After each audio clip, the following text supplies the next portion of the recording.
guys, welcome to the summer camp series, which is a series I'm doing very last minute, very rushed, where I'm giving tutorials so that you guys can level up your art game.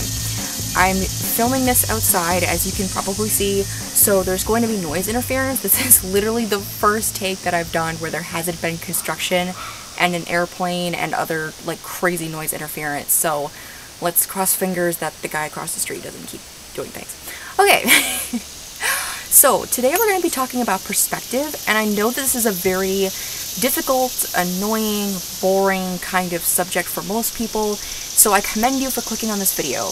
And as a reward, there are going to be 3 inserts of something cool, something, I don't know, a little amusing for you guys, so you guys can look forward to that as you're trying to understand all the crazy crap that I'm saying. We're talking today about perspective and common problems that I see all the time. If you want to learn some basic perspective rules, I have a video on that already. It's going to be in the stratosphere or down below somewhere. You guys can watch that video and learn. But today we're addressing common problems and how to fix them. So without further ado, let's get into it. The first one I see all the time is when people are doing like it's like a room or something, and it seems like the furniture or whatever objects there are not in perspective. It looks like they're kind of flying up. It looks like the furniture is being propped up. It looks like the floor is like going high. It doesn't really look like it's in perspective. And the problem is people don't understand, like really understand, what the horizon line means and what the vanishing point means. The horizon line is literally the horizon, okay? As my old professor used to say, it is the edge of the earth. It is 50 miles away from our point of view. It goes past cities and mountains and rivers and oceans. It is far. It is really, really, really far away, including your vanishing point. So the only time we really see things actually do that like triangle effect and go up into the vanishing point is if we are outside and there is something doing that. So for example, if you're doing a drawing where you're outside and there's a country road and the road is going into space and it kind of goes into a dot, it's pretty much the only time that we ever see that happen. But for the most part, we're indoors, or we are in a space, for example, like this forest that I'm in, where we can't see the horizon, there's not anything actually going towards it, etc. So it kind of screws things up a little bit. For the most part, we don't see things actually hit that point. That's the reason why perspective has been so difficult and why it took so many centuries for artists to like understand that it exists. Is because we don't see it happening too often. For the most part, things in your drawing are gradually going towards that point, but they have 50 miles to go before they hit their destination. So perspective is very, very gradual. When you're doing your drawing, all of those lines, let's say you're doing a hardwood floor, all those lines are going to that point for sure. But in the space that they're in, it's not even going to come close to reaching it. So those lines are extremely gradual. Remember, they're not even going to come close to that point unless you're doing something outside or your room is 50 miles long. It's not going to come close, right? So that's how it goes. Just another point that I have to make is, let's say for example you're drawing like a cabinet or something and you're not listening to this video and you don't have a vanishing point and you're just trying to like wing it, bro. That top of the box or whatever is going to be the hardest plane for you to draw because you're doing a rectangle in perspective. What you have to understand is that rectangle in perspective only takes up about this much of space on your paper. It's actually extremely narrow. A lot of times people draw it and it's really fat, and when they do that, that creates the flying up effect. It makes it look like we are looking at it from a high up angle. For the most part, we're actually fairly low because we are short. For the most part, unless you're like in a building or something, we are pretty low to the ground. We are usually on the ground itself, so we're low. Our perspective is a little bit low. And that's kind of how we see the world. Things are not flying up. If they are, it means that our perspective is very, very high. But because we're closer to the ground, that's how it usually goes. So remember, your perspective has a really far way to go. It's not going to get close to that point.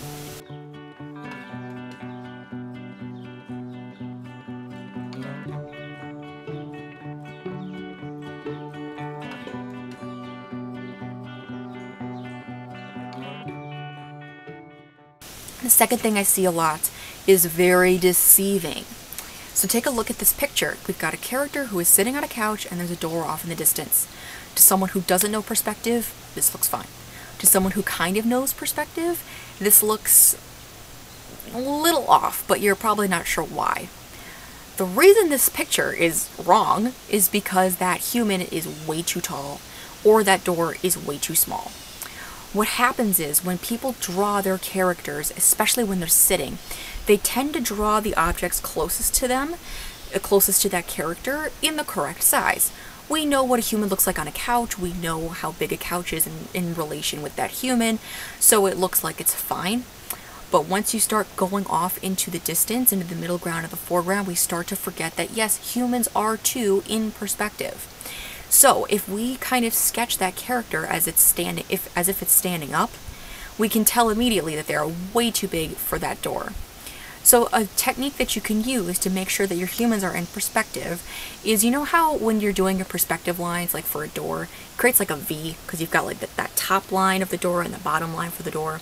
You're going to do the same thing for your human, and then across the floor you're going to do just one little line, one line across the floor, so that you can see where that human lines up with the floor in that space, and then you can see from the V, okay, that human needs to be this tall at this distance in order for it to work, and that means they can only be this tall in the foreground and this small in the background. That's how you see.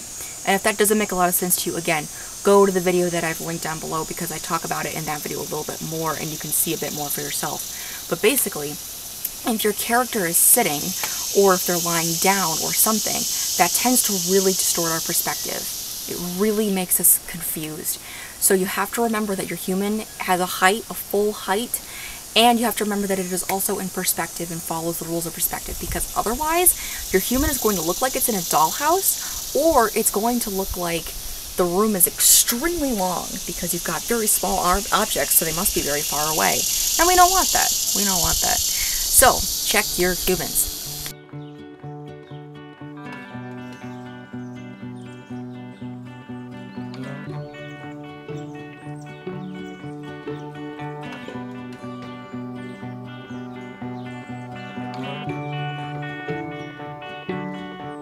The third thing that I see is when people are doing two-point perspective, they sometimes forget that there's only one horizon.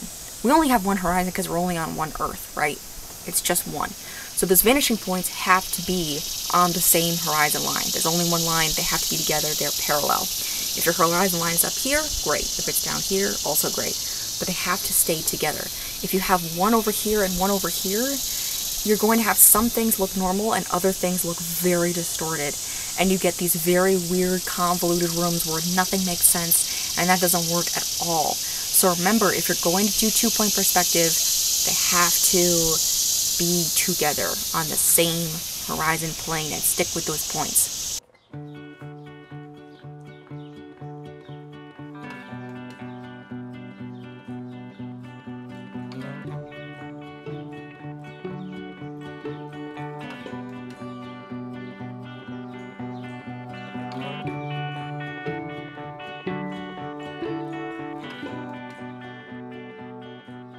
And then the last thing I want to talk about is kind of the opposite of the first point. So the first point was like the perspective is too extreme. This one is when the perspective is not extreme enough, like there's like almost no graduality, or it's not even in perspective. Sometimes we forget. Sometimes we're doing our drawing and halfway through we're just like, oh, it's fine, and we just kind of forget about using our ruler or whatever. Or we just forget that when things are in perspective, everything is in perspective. The thing that mathematicians and artists constantly fight over is what happens with parallel lines. In math, parallel lines never touch. In the real world, what we see through our eyes, what we draw on paper, everything goes to vanishing points unless it is perfectly straight in front of us. But if that grid that's right in front of us tilts even the slightest bit, instantly it's in perspective. Everything. So if I'm drawing a bedroom and it has a bed and a cabinet and a desk and an area rug and a hardwood floor and a trim, like a 1-inch trim around the door frame, every single thing goes into perspective. You just have to keep your ruler out and keep remembering it. The thing with perspective is that it's a lot like the 3 Newton laws, you know, those essential rules of physics. They're super basic, they're super obvious, anyone can recite them, a 5th grader could recite them. But it's easy to forget them because they're just used everywhere. You have to apply it to everything, and sometimes we get lazy and we forget. But with perspective, you have to remember the essential rules. The horizon line is wherever our eye level is. The vanishing point is always on the horizon line, and everything goes to the vanishing point no matter what. And the great thing about perspective is when you get it right, your art improves drastically. It improves insanely because you have set the scene. You can have the most cartoony characters ever, but if they look like they live in a world that has the correct laws of physics and has perspective, it'll be believable to us. The thing that you have to understand is, unless you're drawing a world that doesn't belong in our realm at all, the laws of physics don't make any kind of sense, and it's just kind of ridiculously in space, everything follows what we understand in our world. To us, to our line of sight, everything has depth. We have a depth of field. Everything has perspective. There are inherent laws of nature. So you have to follow them in your drawing in order to make it look like it's right. And the other great thing about perspective is, when it's right, it's right. That's the great part about it that I love. Unlike anatomy or still lifes or anything else that you draw, when you draw those kinds of things, you have to go back to the source. You have to constantly check with something to make sure if it's correct. With perspective, you just follow the stupid rules and you know it's correct. You never have to actually be there in a room or something and get it exactly right in order to make sure that it is perfect. You don't have to. You can create anything out of the tiniest little lines. And because we humans have an innate sense of perspective, we know when a line is straight, we know when things are properly in perspective. Because we inherently know these rules, we can always check with ourselves. We always know when it's correct or not. And that is so awesome. That is so great, because you can just, like, you know when you've got it right, and there's nothing more satisfying than that. There's no guesswork. There's nothing confusing about it. You either have it or you don't, and if you don't have it, there's rules. There's rules you can follow, and you will get there. And again, once you get it, instantly, your artwork will look so much better. Just instantly, you will increase so much in talent. I swear to God. So that's my little ramble, my little babble about perspective. I get so hyped about this, guys. Can you tell? I love perspective so much. It is so fun to do, to me anyway. I love it. And the more you do it, the more you're going to love it too. So, keep up the good work. Watch this video again if you need to. Watch the video that I keep recommending, please. And practice your perspective. Draw some boxes. That's a really good way to do it. That's how I learned perspective really well, was just drawing boxes all the damn time and getting it just so. The more you draw those cubes, the better ingrained that perspective will be. And guess what? If you know how to draw a cube, you can draw anything. You can draw a house, a room, a bed, a dice. Anything you can draw if you have the cube, because everything is in perspective. So if you know that cube, you can do anything. And that's the great part about art. Once you get the one little rule, you can draw anything. So, I hope this was inspiring and not terrifying. Let me know if this was helpful in the comment section. I will probably be doing more videos in the future about perspective because it is so complex. But I hope this was helpful. You can catch me on social media. All over here. Somewhere there will be text.